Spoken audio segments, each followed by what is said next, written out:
कहानी की शुरुआत 2010 से होती है और हम जी जुन नाम के एक आदमी को देखते हैं जो एक मशहूर गैंग का सबसे तगड़ा आदमी हुआ करता था। इसीलिए लोग उसे हरकुलिस कहते हैं क्योंकि वो बहुत ताकतवर है। अब जब उसी साल बड़ा गैंग वॉर हुआ तब उसने अकेले अपने एक घुसे से लड़ाई खत्म कर दी। अब कहानी 11 साल आगे बढ़ती है। उस लड़ाई के बाद चेयरमैन कू की गैंग और चेयरमैन ली की गैंग ने मिलकर काम करना शुरू कर दिया। आगे हम देखते हैं कि चेयरमैन कू अपने बेटे जंगमू से काफी परेशान था। वो चेयरमैन ली से मदद मांगते हुए कहता है कि वो अपने किसी आदमी को भेजे जो उसके बेटे को डरा धमकाकर समझा सके। दरअसल कुछ अमेरिकन जिन्हें चेयरमैन कू के बेटे जंगमू ने हायर किया था, उन्होंने मैनेजर चा को सिर्फ इसीलिए पीटा क्योंकि उसने जंगमू की किसी बिजनेस डील में दखल दी थी। इसी वजह से चेयरमैन कू चेयरमैन ली से मदद मांगने आया है क्योंकि उसका बेटा काफी जिद्दी है और अपने पिता की कोई बात नहीं सुनता। बदले में चेयरमैन कू ली को एक जमीन की डील में मदद करने का वादा करता है। ये बात जल्दी ही ली के ग्रुप के डायरेक्टर सियोक तक पहुंच गई। इसीलिए सियोक अपने आदमियों के साथ जंगमू को ढूंढना शुरू करता है। तब उसे पता चला कि जंगमू की कू ग्रुप में कोई इज्जत नहीं है। इसीलिए उसने बाहर से विदेशी गुंडे हायर किए ताकि मैनेजर चा को टॉर्चर कर सके। अब सियोक उस होटल के रूम में पहुंचता है जहां जंगमू अपने विदेशी दोस्तों के साथ पार्टी कर रहा था। वहां जाकर सियोक उन अमेरिकन से कहता है कि वो तुरंत अपने देश वापस चले जाए क्योंकि वो लोग चाहे कितनी भी कोशिश कर ले लेकिन अब वो कोरिया में छुप नहीं सकते और उन्हें कोई नहीं बचा पाएगा। लेकिन जंगमू को समझ नहीं आता कि आखिर ली ग्रुप का डायरेक्टर उससे मिलने क्यों आया। तब सियोक बताता है कि उसके पिता चेयरमैन कू ने खुद चेयरमैन ली से मदद मांगी क्योंकि वो अपने बेटे से बेहद परेशान है। सियोक कहता है कि जो आदमी इतना चालाक है अगर वो खुद झुककर किसी से मदद मांग रहा है तो इसका मतलब वो अपने बेटे को सबक सिखाना चाहता है। लेकिन जंगमू को इन बातों से कोई फर्क नहीं पड़ता बल्कि वो सियोक के भाई जीजुंग का मजाक उड़ाने लगा और सबके सामने जानबूझकर लंगड़ाने की एक्टिंग करने लगा क्योंकि जीचुंग अब लंगड़ा हो चुका था। अब जीचुंग लंगड़ा कैसे हुआ ये राज हमें कहानी में आगे पता चलेगा। अपने भाई का मजाक उड़ता देख सियोक को गुस्सा आता है। वही जंगमू लगातार सियोक के शांत रहने का फायदा उठाता है और आगे कहता है कि सियोक का भाई जीजुंग अब तक जिंदा क्यों है और सियोक अब भी ली ग्रुप में फ्री में पल रहा है। जंगमू की बातें सुनकर सियोक के सब्र का बांध टूट गया। इसीलिए उसने जंगमू को एक जोरदार थप्पड़ मार दिया। इसके बाद सियोक कहता है कि जंगमू एक लौता ऐसा इंसान है जिसकी वजह से दोनों ग्रुप के बीच हमेशा प्रॉब्लम बनी रहती है। ये सुनकर जंगमू गुस्से से चिल्लाता है। इसके बाद सियोक ने सब कुछ सुलझाया और वापस जाकर अपने बड़े भाई जीजुंग से मिला। तब हम देखते हैं जीजुंग अब शहर के बाहर कुछ गरीबों के साथ एक बेनाम जिंदगी जी रहा है। तब सियोक अपने भाई से मिलता है और उसे बताता है कि ली अपनी चेयरमैनशिप छोड़ना चाहता है और सियोक को ली ग्रुप का नया चेयरमैन बनाना चाहता है। लेकिन सियोक अब ली ग्रुप को छोड़कर वापस अपने भाई के साथ रहना चाहता था। जीजुंग अपने भाई की बातें सुनता है लेकिन वो इस मैटर में अपने भाई को कोई सलाह नहीं देता। लेकिन वो समझ गया था कि सियोक उसे कुछ बताना चाहता है लेकिन वो बिना कुछ कहे वहां से चला गया। अब अपने भाई से मिलने के बाद सियोक जब अपने घर में लौटा तब उसे लगा कोई उसका पीछा कर रहा है लेकिन वहां बस एक आवारा बिल्ली थी जिसे वो खाना खिलाता है। तभी अचानक किसी ने पीछे से उस पर हमला कर दिया लेकिन सियोक ने हमलावर को जल्दी ही काबू में कर लिया। सियोक को लग रहा था कि उसे चेयरमैन कू ने भेजा है क्योंकि उसने जंगमू की काफी ज्यादा बेइज्जती की थी। तभी वहाँ और भी ज्यादा लोग सियोक को मारने पहुंच गए लेकिन उनमें से कोई भी ऐसा नहीं था जो सियोक से बराबरी का मुकाबला कर सके।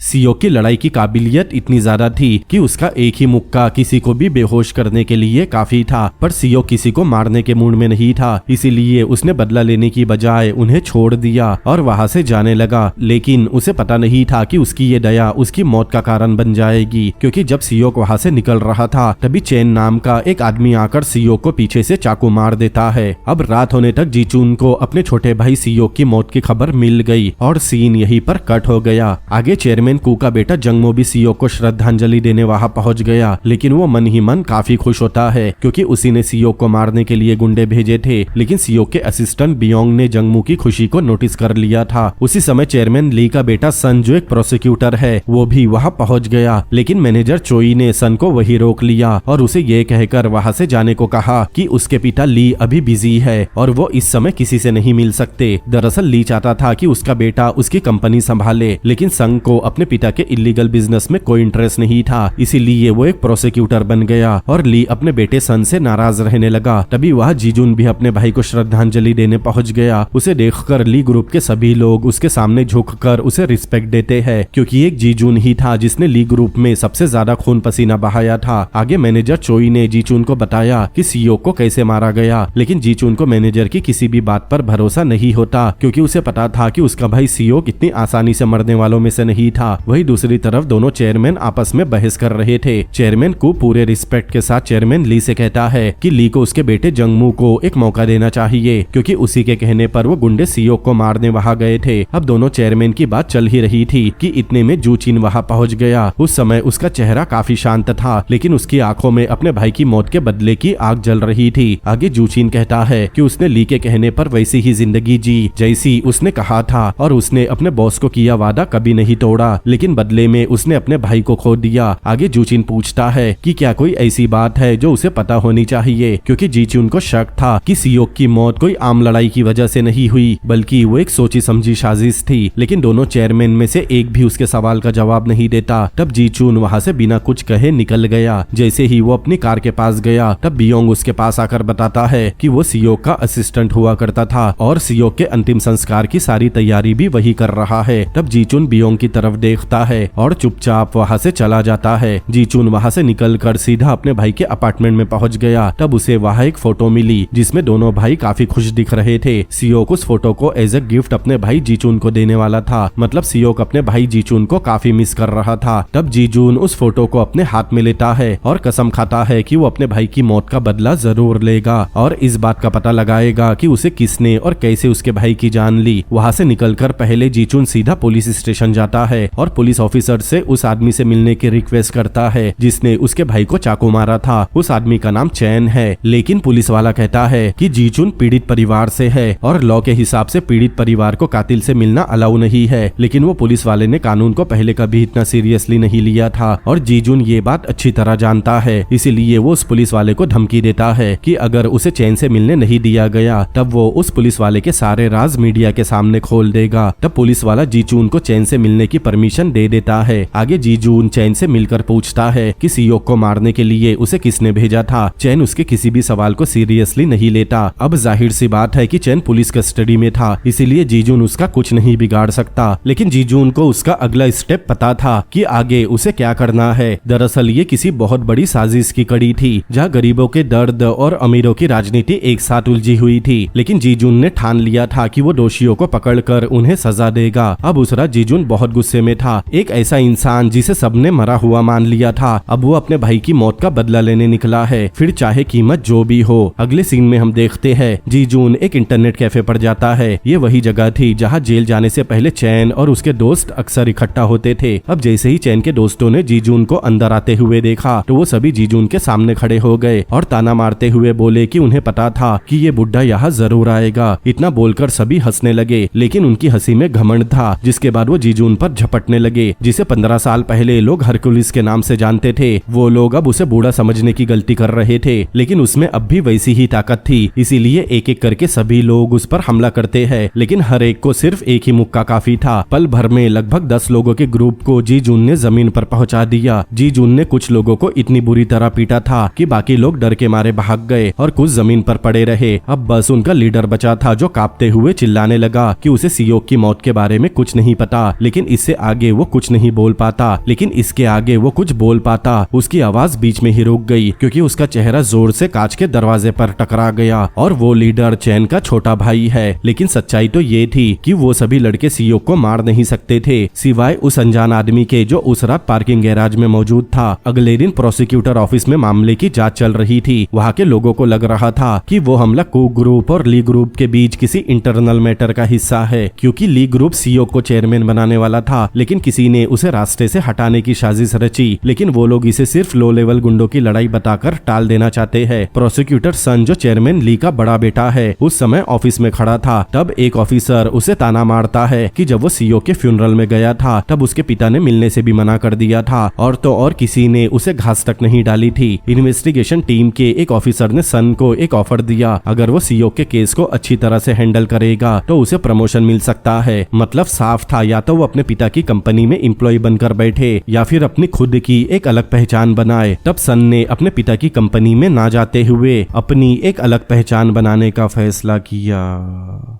उधर जीजुन ने चैन की कमजोरी का पता लगा लिया था, जो उसका छोटा भाई है, और फिर उससे मिलने जेल गया। तब चैन आखिरकार मान लेता है और वो जीजुन को ग्रेवयार्ड नाम के एक एप्लीकेशन के बारे में बताता है, जहाँ बाउंटी मतलब सुपारी जैसे काम आते हैं। दरअसल ग्रेवयार्ड कुछ अलग तरह से काम करता है, मतलब डिलीवरी ऐप पर शॉप की बजाय क्रिमिनल रिक्वेस्ट आती है और डिलीवरी बॉयज की बजाय क्रिमिनल से काम लिया जाता है। और चैन ने भी कुछ गुंडों का नेटवर्क इस्तेमाल करके वहाँ लॉग इन किया था और पैसों के लिए जंगमो की रिक्वेस्ट उठा ली। मतलब जंगमो ने ग्रेवयार्ड ऐप के जरिए सियोक का किलिंग कॉन्ट्रैक्ट मतलब सुपारी दी थी। आगे जीजुन को बताया गया कि अगर उसे ज्यादा जानकारी चाहिए तो उसे उस कंपनी की लॉयर से मिलना होगा जिसने ग्रेवयार्ड ऐप बनाई है, क्योंकि वही लॉयर चैन के केस को भी हैंडल कर रही है। अगले सीन में हम चैन की लॉयर को देखते हैं, जो चैन से उसका स्टेटमेंट लेकर अपने सीनियर को अपडेट देती है और अपनी कार में जाकर बैठती है। लेकिन उसे इस बात का अंदाजा नहीं था कि जीजुन पहले से उसकी कार में छुपा हुआ है। आगे जीजुन लॉयर को बताता है कि वो सियोक का भाई है, लेकिन वो लॉयर उससे नहीं डरती। जिसके बाद जीजुन उससे ग्रेवयार्ड ऐप के बारे में पूछता है। तब लॉयर थोड़ा झिझकने के बाद ग्रेवयार्ड के बारे में सब कुछ बता देती है, जो इससे पहले चैन ने भी बताया था। आगे चैन की लॉयर बताती है कि अगर जीजुन पूरी सच्चाई तक पहुंचना चाहता है तो उसे लॉयर के सीनियर से बात करनी होगी, जिन्होंने ग्रेवयार्ड के क्लाइंट के साथ निगोशिएशन की है। जीजुन के इरादे अब और पक्के हो गए। उसने तय कर लिया कि वो सिर्फ अपने भाई के कातिल को नहीं पकड़ेगा, बल्कि ग्रेवयार्ड ऐप के पीछे के पूरे नेटवर्क को भी उजागर करेगा कि किसने उसके भाई की बॉन्टी लगाई और किस मकसद से सियोक को निशाना बनाया गया। अब कहानी यहाँ से और भी ज्यादा गंभीर रूप लेती है। अब रास्ता खतरों से भरा हुआ है, लेकिन जीजुन पीछे हटने वालों में से नहीं था। आगे लॉयर ने बताया कि जो कंपनी इस ऐप को ओन करती है उसका नाम एनक्लियर है और वो पहले उस कंपनी की लीगल एडवाइजर थी, लेकिन उसके पास इससे ज्यादा जानकारी नहीं है। जिसके बाद वो लॉयर जीजुन को एनक्लियर का बिजनेस कार्ड भी देती है। तभी हम सिम नाम के एक आदमी को देखते हैं, जो एनक्लियर कंपनी का डायरेक्टर है। उस समय सिम काफी खुश था क्योंकि उसने एक बड़ी डील फाइनल की थी, लेकिन उसे पता नहीं था कि उसके ऑफिस में जॉन विक जैसा मौत का सौदागर आने वाला है। आगे जीजुन एनक्लियर के ऑफिस में गया, तब वहाँ एक एम्प्लॉय उसे अंदर आने से रोक देता है और उसके साथ बदतमीजी करता है, लेकिन जीजुन ने एक ही मुक्के में उन सभी को बेहोश कर दिया। जिसके बाद जीजुन ने कंपनी के डायरेक्टर सिम को उसी के ऑफिस से कॉल किया और बताया कि वो वहाँ उसका वेट कर रहा है। ये सुनते ही सिम के पसीने छूट गए, क्योंकि वो जीजुन को पहले से जानता था और उसे पता था कि जीजुन सियोक का भाई है। इसीलिए वो अपने बाकी एम्प्लॉय को कॉल करके जीजुन को हैंडल करने कहता है, लेकिन वो लोग भी जीजुन के सामने ज्यादा देर टिक नहीं पाते।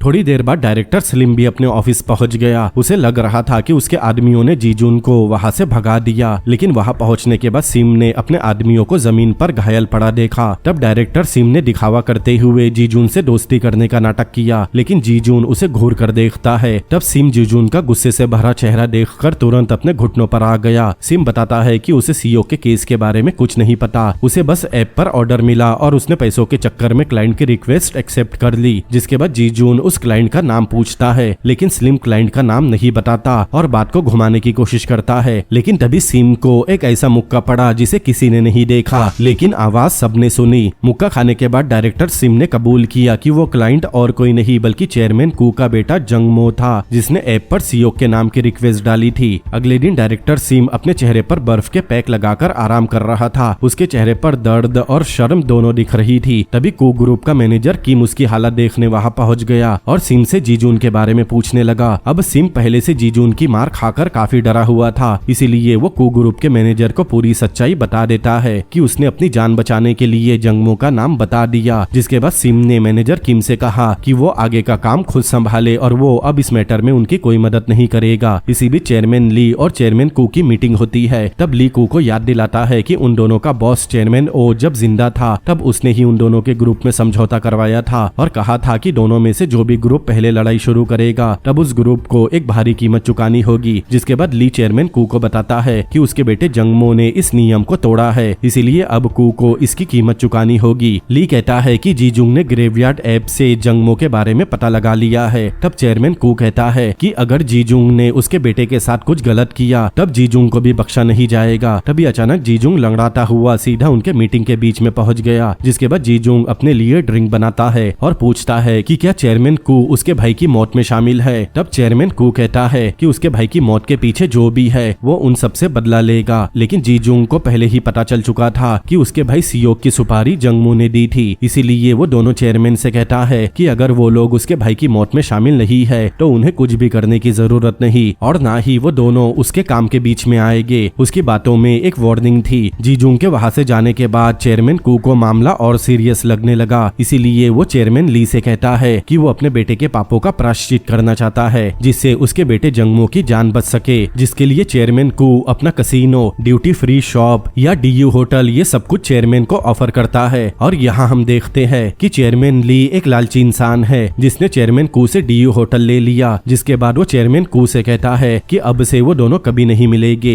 आगे रात होने पर चेयरमैन कू अपने बेटे जंगमू से मिलता है और कहता है कि जॉन विक ने पूरी गैंग को सिर्फ इसीलिए मार दिया था क्योंकि उन्होंने सिर्फ उसके कुत्ते को मारा था, लेकिन जंगमू ने तो जीजुंग के भाई को ही मरवा दिया। तक जंगमू धीरे से अपनी गलती मान लेता है और बताता है कि उसने सियोक को रास्ते से हटाने का कदम इसीलिए उठाया ताकि वो अपने पिता के सामने अपनी काबिलियत साबित कर सके। लेकिन जंगमू के इस हरकत से चेयरमैन कू को काफी ज्यादा नुकसान उठाना पड़ा। इसीलिए वो अपने बेटे जंगमू पर भड़क गया और उसे पीटने लगा। जिसके बाद चेयरमैन कू अपने बेटे से कहता है अगर वो जीजुंग के हाथों मरना नहीं चाहता तो अब वो बिना पूछे कोई काम नहीं करेगा। उधर जीजुंग अपने पुराने दोस्त से मिलता है और उससे एक मजबूत बेसबॉल बैट मांगता है, लेकिन वो बैट उसे खेलने के लिए नहीं बल्कि लड़ने के लिए चाहिए थी। तब जीजुन के दोस्त ने देखा कि जीजुन अब ठीक से चल नहीं पाता। तब उसने एक स्पेशल ब्रास निकाला जिसकी मदद से जीजुन अच्छी तरह से चल सकता है। अब ये छोटा सा सहारा अब जीजुन को फिर से सटीक चाल और ताकत देने वाला था।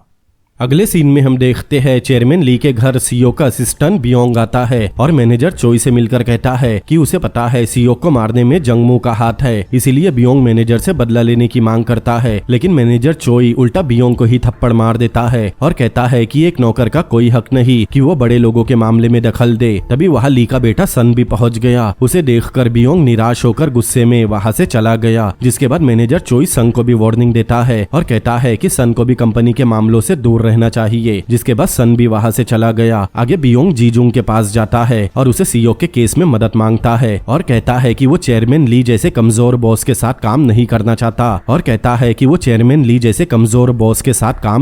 चाहता इसीलिए जीजुन ने उसे अपने साथ रख लिया क्योंकि दोनों का मकसद एक ही है। अब उन्हें बस जंगमू का पता लगाना था। इसीलिए बियोंग ग्रेवयार्ड ऐप के लीगल एडवाइजर से मिलता है और उसे बताता है कि जो भी जंगमू की लोकेशन बताएगा उसे 30 मिलियन वॉन इनाम दिए जाएंगे। जिसके बाद वो लीगल एडवाइजर ऐप पर पोस्ट अपलोड कर देता है। अब जैसे ही ऐप पर ये पोस्ट डाली गई तो तुरंत ही वायरल हो गई और कुछ ही देर में उन्हें काफी सारे मैसेज आने लगे। कुछ ही घंटों में जंगमू की कार और लोकेशन ट्रेस कर ली गई। अब जीजुन देर न करते हुए सीधा डीयू होटल तक पहुंच गया जहां जंगमू छुपा हुआ था। उधर हम चेयरमैन ली को यंग नाम के एक आदमी से बात करते हुए देखते हैं। वो दोनों सियोक की मौत के बारे में बात कर रहे थे, लेकिन चेयरमैन ली के बेटे सन ने पहले ही अपने पिता का फोन टेप किया हुआ था और अब वो अपने पिता ली की सारी बातें सुन सकता है। अब यहाँ से कहानी और भी ज्यादा रोमांचक हो जाती है। अगले दिन प्रोसिक्यूटर सन को पता चला कि मेजर क्राइम यूनिट ने जो केस उसे दिया था उसे बदल दिया गया है क्योंकि उन्हें लग रहा था कि सियोक का कातिल चेयरमैन ली है। वही जंगमू को जीजुन से बचाने के लिए चेयरमैन कू ने अपने आदमियों को भेजा ताकि वो जीजुन को जंगमू तक पहुँचने से पहले ही खत्म कर दे, लेकिन किसी ने भी जीजुन को हाथ लगाने की हिम्मत नहीं की। तब मजबूरी में चेयरमैन कू अपने आदमियों से कहता है कि वो जंगमू को सुरक्षित बंकर तक पहुँचा दे। तब मैनेजर किम तुरंत ही जंगमू के पास पहुँच जाता है कि जंगमू को एक बंकर में जाकर छुपना होगा क्योंकि अब मौत उसके पीछे आ रही है। लेकिन जंगमू मैनेजर किम की बातों को सीरियसली नहीं लेता और कहता है कि आखिर जीजुन कितना डरावना हो सकता है जो उसे वहाँ से भागना पड़ रहा है। तब अचानक एक आदमी ने म्यूजिक बंद किया और सबको बाहर निकाल दिया। फिर वो आदमी जंगमू से कहता है कि वो उसे बंकर तक ले जाएगा क्योंकि चेयरमैन कू ने ऑर्डर दिया था कि अगर जंगमू ने बंकर में जाने से मना किया तो उसे पीटा जाए। अब जंगमू और उस आदमी में बहस चल ही रही थी कि इतने में मौत का देवता जीजुन वहाँ पहुँच गया। तब जंगमू को बचाने के लिए मैनेजर किम बीच बचाव की कोशिश करता है और इस चक्कर में खुद जीजुन से मार खा लेता है। तभी जंगमू का एक बॉडीगार्ड जीजुन से लड़ने लगा, लेकिन जीजुन ने उसे भी अच्छा खासा सबक सिखा दिया। लेकिन तब तक मैनेजर किम जंगमू को लेकर वहाँ से निकल जाता है।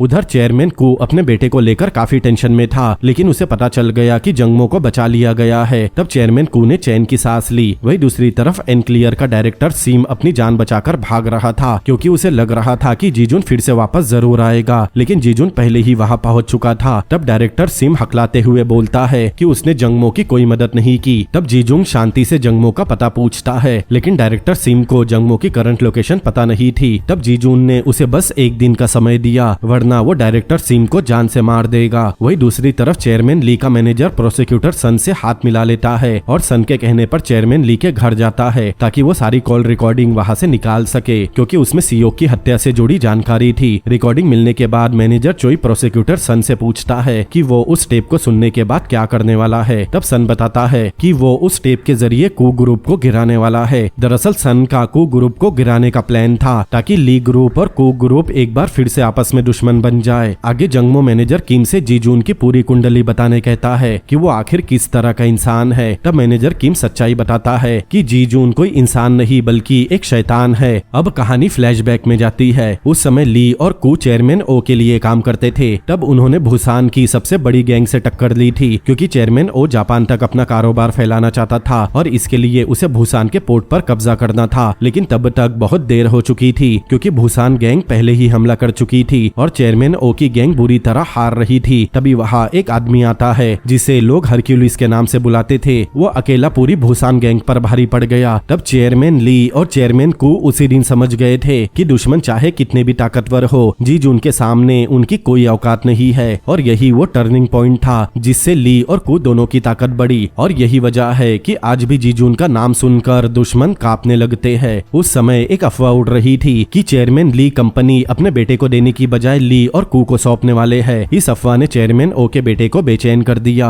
और इसी जलन की वजह से चेयरमैन ओ के बेटे ने डायरेक्टर सिम, ली और कू को मारने का कॉन्ट्रैक्ट दे दिया। लेकिन एक रात जब चेयरमैन ओ का बेटा अपने घर में आराम कर रहा था, तब अचानक एक आदमी ने आकर चेयरमैन ओ के बेटे को खत्म कर दिया, जिसका सीधा शक ली और कू पर गया। इसीलिए दोनों को पूछताछ के लिए गिरफ्तार किया गया। वही पुलिस को लग रहा था कि जीजून ही वो कातिल है जिसने चेयरमैन ओ के बेटे को मारा है, लेकिन उसके दोस्त को अच्छी तरह पता था कि जीजून निर्दोष है। वही दूसरी तरफ चेयरमैन ओ अपने बेटे की मौत के बाद काफी उदास रहने लगा। इसीलिए चेयरमैन ओ को पद से हटा दिया गया और कंपनी की सत्ता ली और कू को मिल गई। और उस दिन से एक कड़ा नियम बना दिया गया कि जो भी पहले चोट पहुंचाएगा उसे कीमत चुकानी होगी। लेकिन जीजून इस नियम की पहली कुर्बानी बना। दरअसल उन्हें ऊपर से जीजून को मारने के ऑर्डर मिले थे, क्योंकि सबको लग रहा था कि चेयरमैन ओ के बेटे को जीजून ने ही मारा है। लेकिन ली और कू जीजून को मारने की बजाय उसके एक पैर की नस काट देते हैं ताकि वो फ्यूचर में किसी को नुकसान न पहुंचा सके। और तब से जीजून एक पैर से हैंडीकैप हो गया था।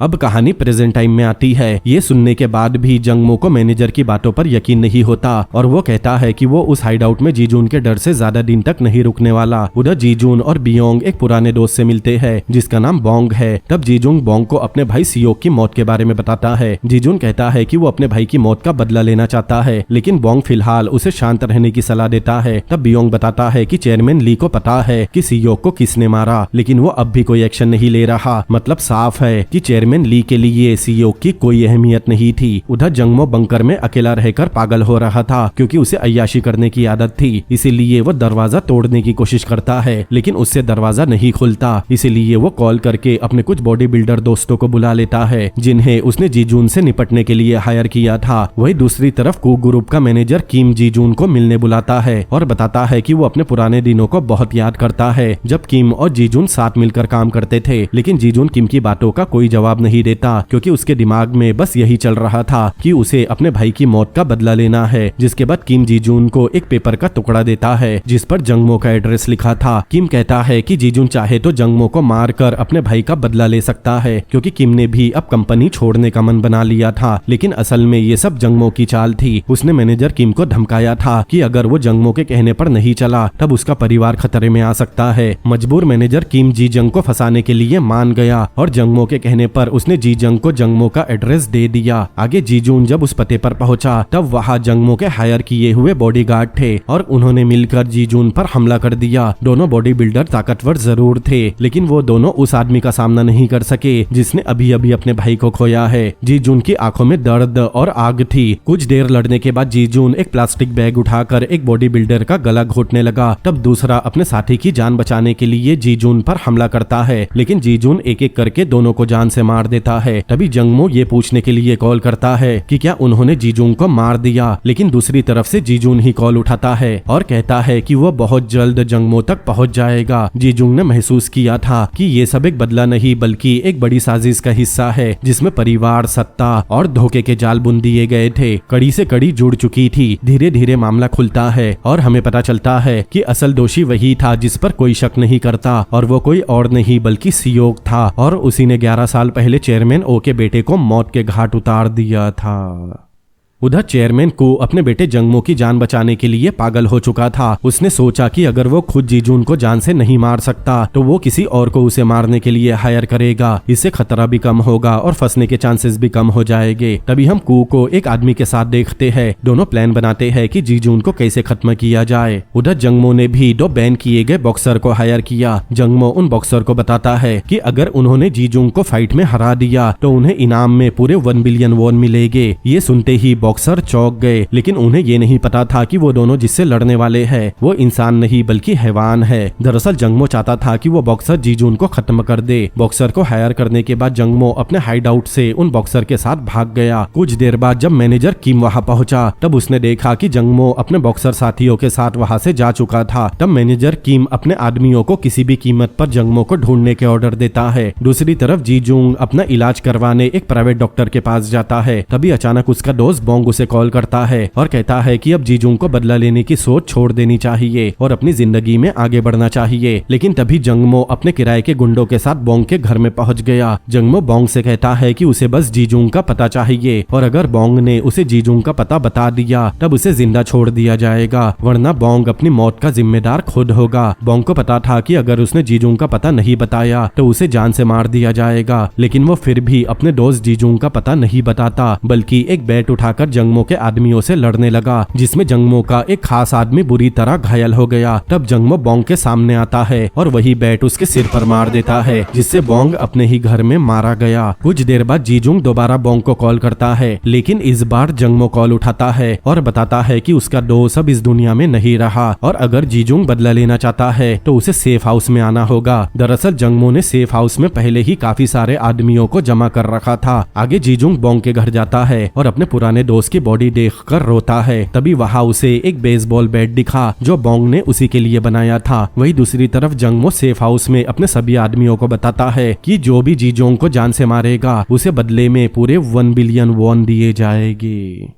अब कुछ देर बाद जीजूंग अपने दोस्त का बदला लेने सेफ हाउस में पहुंच गया, लेकिन इस बार उसके सामने काफी सारे लोग थे। लेकिन जीजूंग वहां से भागने की बजाय उन सबके बीच में कूद पड़ा और अपने बैट से एक एक करके सबको बुरी तरह पीटता है। जीजूंग उन लोगों को ऐसे मार रहा था मानो वो लोग कोई इंसान नहीं बल्कि उसके लिए खिलौने हो। जीजूंग की ऐसी हैवानियत देखकर जो बचे कुचे लोग थे वो अपनी जान बचाकर वहां से भागने लगे। अब जंगमो ने जिन बॉक्सर को हायर किया था वो जीजूंग का पागलपन देखकर कहता है कि वो जीजूंग को मारने के डबल पैसे चार्ज करेगा। तभी वह जीजूंग भी पहुंच गया और उसकी लड़ाई बॉक्सर से हो गई। शुरुआत में बॉक्सर जीजूंग को बुरी तरह पीटता है क्योंकि इतने लोगों के साथ लड़ने के बाद जीजूंग काफी थक चुका था। उन दोनों के बीच काफी देर लड़ाई चलती है, लेकिन आखिर में जीजूंग ने उसे भी मार दिया। आगे जीजूंग जंगमो को मारने के लिए आगे बढ़ता है। उस समय जंगमो के हाथ में गन थी, लेकिन वो घबराहट के मारे गन को शूट नहीं कर पाता। तभी जीजूंग ने बैट से जंगमो पर हमला कर दिया और वो जमीन पर गिर गया, जिसके बाद जंगमो जीजूंग से अपनी जिंदगी की भीख मांगने लगा। जंगमो कहता है कि उसे मारने से जीजूंग का भाई वापस नहीं आएगा, इसीलिए जीजूंग को ये सब बंद कर देना चाहिए। लेकिन जीजूंग ने ठान लिया था कि वो अपना बदला पूरा करके रहेगा, इसीलिए वो जंगमो को अपने बैट से इतने जोर से मारता है कि जंगमो सीधा जमीन पर गिर गया और उसकी वहीं पर मौत हो गई। इसके बाद जीजूंग चेयरमैन कू को कॉल करता है। तब कू उसे बताता है कि उसके भाई सियोक को जंगमो ने नहीं बल्कि किसी और ने मारा था। तब जीजूंग कहता है कि अब इन बातों का कोई मतलब नहीं है क्योंकि जंगमो मारा गया है। इतना बोलकर जीजूंग कॉल कट कर देता है। जंगमो को मारने के बाद जीजुंग वहाँ से निकल गया, लेकिन तभी रास्ते में उसकी गाड़ी का किसी दूसरी गाड़ी से एक्सीडेंट हो गया और उसकी गाड़ी पुल से नीचे नदी में गिर गई। लेकिन जिस गाड़ी से जीजुंग की गाड़ी का एक्सीडेंट हुआ था वो आदमी अपनी गाड़ी से बाहर आकर किसी को कॉल करता है और बताता है कि उसका काम हो गया।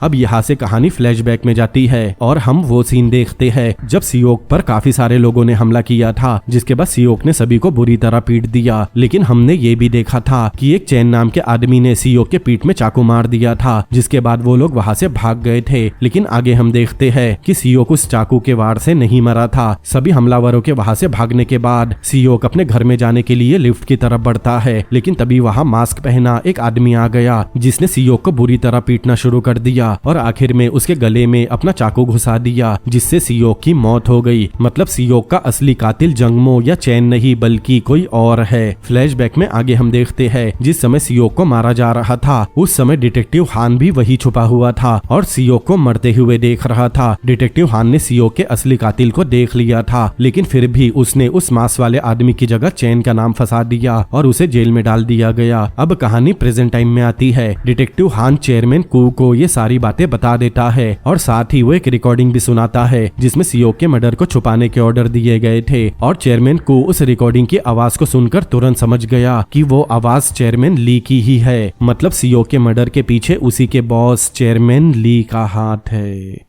अगले सीन में हम देखते हैं चेयरमैन ली और चेयरमैन को आमने सामने आते हैं। तब चेयरमैन को बताता है कि वो एक्सीडेंट उसी ने करवाया है और उसी ने जीजून को मरवाया है क्योंकि उसने कू के बेटे जंगमो को जान से मार दिया। अब जैसा कि हमें पता है कि जीजून चेयरमैन ली का आदमी है और कू के बेटे ने उसके भाई को मरवाया था, इसीलिए जीजून का पूरा हक था कि वो अपना बदला ले सके और यही उन दोनों ग्रुप का नियम भी था कि जो सबसे पहले चोट पहुंचाएगा उसे उसकी कीमत चुकानी पड़ेगी। लेकिन चेयरमैन कू ने जीजून को मरवाकर फिर से एक नियम तोड़ दिया था। तब चेयरमैन कू बताता है कि चेयरमैन ली उसके खिलाफ कोई एक्शन नहीं ले सकता क्योंकि उसे चेयरमैन ली का सबसे बड़ा राज पता चल चुका है। आगे कू ली को बताता है कि उसके बेटे जंगमो ने सियोक को मरवाने के लिए आदमी जरूर भेजे थे, लेकिन सियोक की मौत जंगमो के भेजे हुए आदमियों के हाथों नहीं हुई बल्कि ली के भेजे हुए आदमी के हाथों हुई है और कू के पास इस बात का सबूत भी है। मतलब चेयरमैन कू का बेटा ली की वजह से बेवजह मारा गया, इसीलिए चेयरमैन कू कहता है कि उसका बेटा मरा है तो अब ली के बेटे को भी मरना होगा और यही ग्रुप का नियम है। अगले सीन में हम देखते हैं चेयरमैन ली का बेटा प्रोसिक्यूटर सन चेयरमैन कू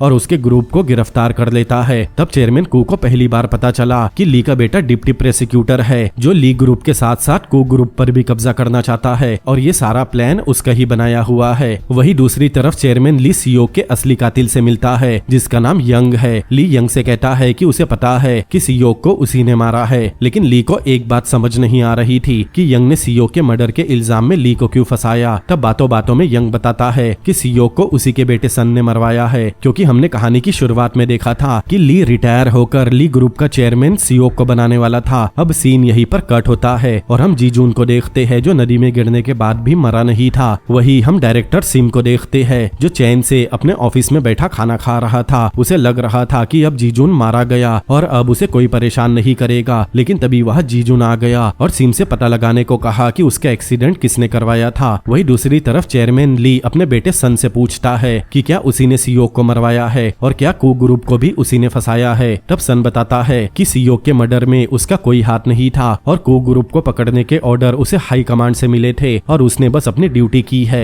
कहानी में आगे हम देखते हैं चेयरमैन कू जेल से छूट तो गया था, लेकिन अब उसे ऐसा लग रहा था कि चेयरमैन ली ने उसे फंसाया है, इसीलिए वो ली से मिलने आता है और दोनों के बीच हाथापाई होती है, जिसके बाद ली ने चेयरमैन कू का मर्डर कर दिया। आगे हम यंग को देखते हैं जो चेयरमैन कू की मौत की खबर सुनकर काफी खुश होता है क्योंकि उसी ने चेयरमैन कू को ली के खिलाफ भड़काया था ताकि उन दोनों के बीच लड़ाई हो जाए और दोनों में से कोई एक मारा जाए, और हुआ भी बिल्कुल वैसा ही। और यहाँ हमें पता चलता है कि उन दोनों में से यंग किसी एक कंपनी को हथियाना चाहता था और अब चेयरमैन कू और उसके बेटे की मौत हो गई तो अब कू ग्रुप पर यंग कब्जा कर लेगा। अब हम देखते हैं यंग के सॉफ्ट बोर्ड पर 3 नाम लगे हुए थे जिसमें चेयरमैन कू, चेयरमैन ली और आखिरी नाम जीजून का था। और यहाँ हमें पता चलता है कि शुरुआत से लेकर अब तक जितने भी मर्डर हुए या आपस में जितनी भी लड़ाई हुई उनमें सिर्फ यंग का हाथ था। दरअसल यंग कुछ ज्यादा ही इंटेलिजेंट था, उसने अपने प्लान को इस तरह से डिजाइन किया था कि उसे कुछ करना ही ना पड़े और सब एक दूसरे को ही खत्म कर दे। आगे हमें ये भी पता चलता है कि चेयरमैन ओ के बेटे को जीजून ने नहीं मारा था।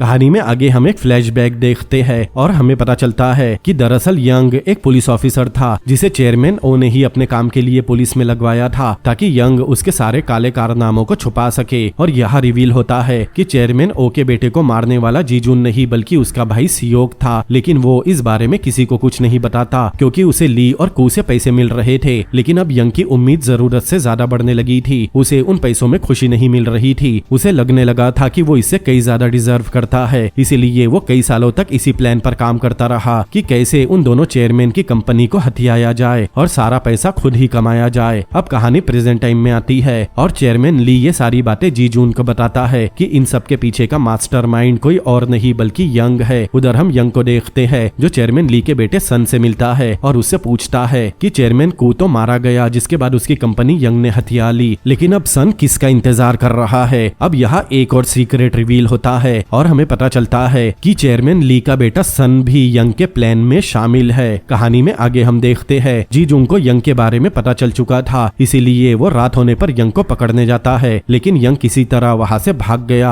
अगले दिन चेयरमैन ली सुबह जब अपने घर से कंपनी की बोर्ड मीटिंग अटेंड करने के लिए निकल रहा था, तभी उसका बेटा सन अपने पिता को कंपनी में जाने से रोक देता है कि अब से वही कंपनी को संभालने वाला है। ये सुनकर चेयरमैन ली चौंक गया। आगे सन अपने पिता को पूरी सच्चाई बताता है कि वो और यंग काफी समय से दोनों कंपनी पर नजर रख रहे थे, जिसके बाद उसने अपने सारे प्लान के बारे में बताया कि कैसे यंग ने कू कंपनी पर कब्जा किया और अब सन भी ली कंपनी पर कब्जा करने वाला है। अब ली अपने बेटे सन का कुछ नहीं बिगाड़ सकता क्योंकि वो अब भी प्रोसिक्यूटर है, इसीलिए ली के सामने ही सन एक नए चेयरमैन के रूप में कंपनी के लिए निकल गया। आगे सन कंपनी की बोर्ड मीटिंग में जाकर सभी को बताता है कि अब से वही कंपनी का नया चेयरमैन है। पहले तो लोगों को यकीन नहीं हुआ, लेकिन बाद में कुछ लोगों ने सन को चेयरमैन मानने से इनकार कर दिया, लेकिन तभी सन सभी को डराता है और उन्हें मारने की धमकी देने लगा, जिसके बाद सभी लोग चुपचाप बोर्ड मीटिंग के लिए बैठ गए। अब यंग को पता चल गया था कि जीजून को उसकी सच्चाई पता चल गई कि उसी ने सियोक को मारा है। इधर जीजूंग यंग के एक साथी को पैसे देकर हायर कर लेता है, जिसके बाद यंग का साथी उसका पीछा करता है और जीजूंग को पल पल की खबर देता है।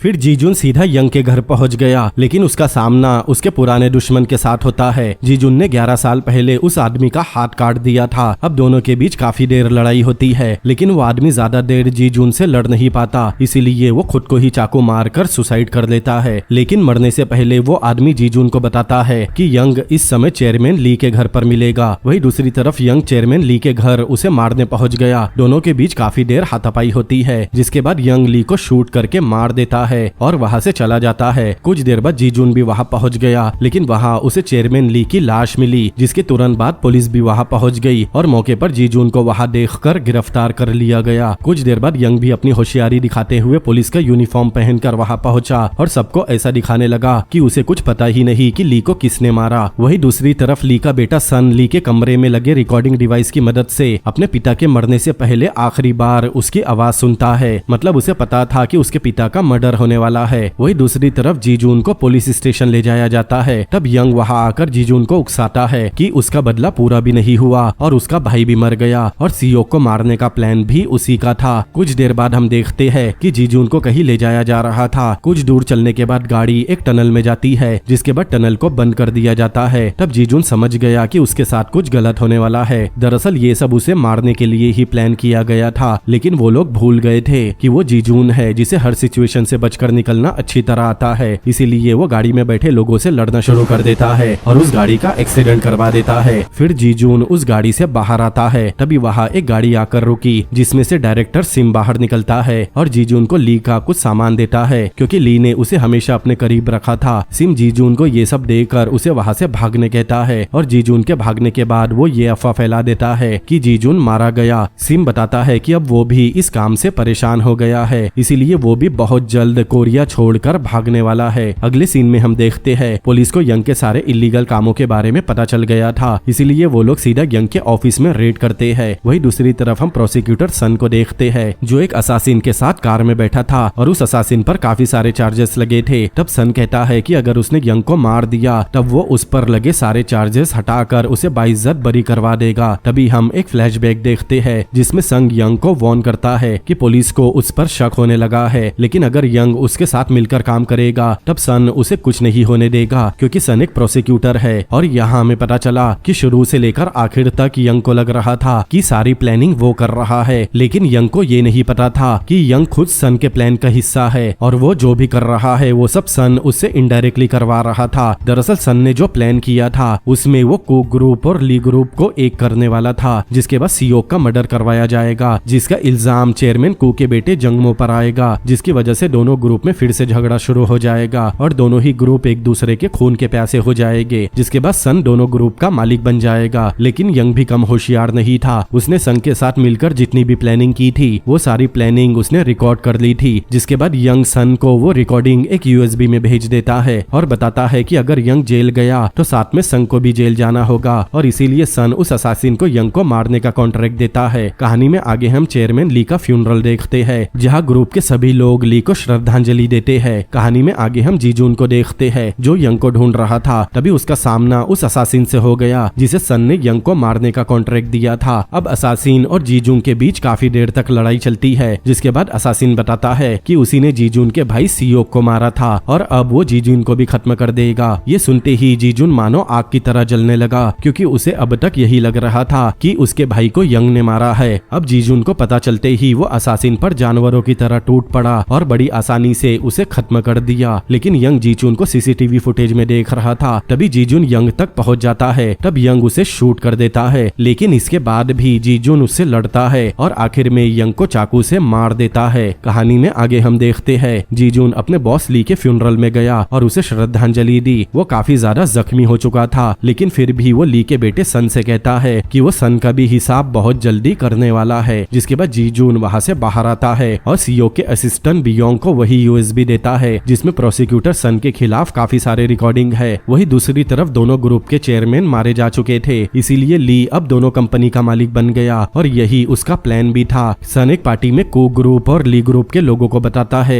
कि वो एक प्रोसिक्यूटर भी रह चुका है और उसे पता है कि हर इलीगल कामों को लीगल कैसे बनाया जाता है, जिसके बाद वो लोग काफी सारा पैसा कमाएंगे। लेकिन सन को पता नहीं था कि उसके ऊपर बहुत बड़ी मुसीबत आने वाली है, क्योंकि बियॉन्ड वो यूएसबी लॉयर को दे देता है जिसमें सन के खिलाफ काफी सारे सबूत है। जिसके बाद वो लॉयर एक रिपोर्टर के साथ मिलकर मीडिया और सोशल मीडिया पर सन की खबर वायरल कर देती है और कुछ ही देर में पार्टी में आए सभी लोगों के फोन में न्यूज पहुंच गई। इसीलिए सभी लोग सन का साथ छोड़कर जाने लगे। तब डिप्टी प्रोसिक्यूटर सन का मजाक उड़ाने लगा, जिससे सन को काफी गुस्सा आता है और वो डिप्टी प्रोसिक्यूटर का भी मर्डर कर देता है। जिसके बाद सन का मैनेजर उसे अंडरग्राउंड होने की सलाह देता है जब तक ये मैटर पूरी तरह शांत नहीं हो जाता। लेकिन तभी वह जीजून भी पहुंच गया। तब सन का मैनेजर, जो जीजून का अच्छा दोस्त भी हुआ करता था, कि वो उसे सन के पास लेकर जाएगा। लेकिन जैसे ही जीजून आगे बढ़ता है तब मैनेजर जीजून को पीछे से चाकू मार देता है। जिसके बाद जीजून भी अपने पुराने दोस्त को उसी के चाकू से मार देता है। लेकिन अब जीजून काफी ज्यादा घायल हो गया था, इसीलिए वो लड़खड़ाते हुए सन के पास गया। तब सन बताता है कि आज वो पूरी तरह से अपने मकसद में कामयाब हो गया और अब हर चीज पर उसका कंट्रोल है। लेकिन सब कुछ पा लेने के बाद सन को बोर होने लगा, क्योंकि अब उसका कोई भी कॉम्पिटिटर नहीं है। उसके पास अब कोई मकसद नहीं बचा जिसके लिए वो जी सके, क्योंकि अब उसे पता था कि उसने जो कुछ भी हासिल किया है वो ज्यादा दिनों तक उसके पास नहीं रह सकता, क्योंकि अब सबको सन की असलियत पता चल गई थी। इसीलिए वो अपनी गन निकालता है और खुद को शूट करने की कोशिश करता है। लेकिन तभी जीजून उसकी उंगलियां काट देता है, जिससे उसकी गन नीचे गिर गई। जिसके बाद जीजून सन के हाथों की नस काट देता है ताकि वो एक झटके में न मरते हुए तड़प तड़प कर मरे और उसे आखिरी समय में एहसास हो कि उसने सब कुछ पाने के लिए अपने ही लोगों की बलि चढ़ा दी। अब यहीं पर ये सीन कट होता है और हम जख्मी जीजून को उसी विलेज में बैठा देखते हैं जहाँ वो अपने भाई से आखिरी बार मिला था। वहाँ जाने के बाद जीजून अपने भाई को बहुत मिस करता है और उसी चेयर पर बैठे हुए ये सोचता है कि अब वो अपने भाई से बहुत जल्द मिलने वाला है। और इसी के साथ जीजून अपनी आखिरी सांस लेता है और उसी चेयर पर दम तोड़ देता है और यहीं पर ये कहानी भी खत्म होती है। तो दोस्तों, कैसी लगी आपको ये कहानी मुझे कमेंट करके जरूर बताएं। अगर ये वीडियो आपको पसंद आया हो तो इस वीडियो को लाइक करें, अपने दोस्तों के साथ शेयर करें और ऐसी और भी अमेजिंग मूवीज के एक्सप्लेनेशन देखने के लिए मेरे चैनल को सब्सक्राइब करें। तो मिलते हैं अगली बार किसी और अमेजिंग मूवी के एक्सप्लेनेशन के साथ। Peace out.